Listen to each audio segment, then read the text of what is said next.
Los nahuas son el grupo indígena más numeroso de México y Centroamérica. Son los herederos directos de grandes civilizaciones mesoamericanas incluyendo a los mexicas, aztecas y toltecas y se distinguen por hablar la lengua náhuatl.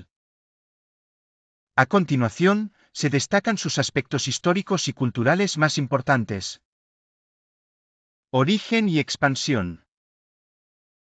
Raíces ancestrales. Históricamente, se cree que migraron desde el suroeste de los actuales Estados Unidos hacia el centro de México.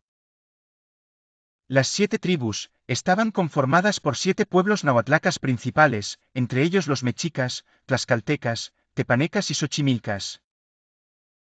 El imperio mexica, los mexicas fueron la tribu nahua más dominante, fundando Tenochtitlán y creando un vasto imperio antes de la llegada de los españoles.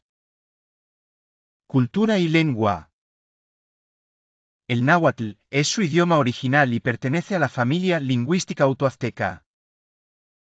Esta lengua dejó una fuerte huella en el español, aportando palabras de uso cotidiano como chocolate, tomate, aguacate o chicle. Cosmovisión. Poseían una profunda conexión con la naturaleza y la agricultura.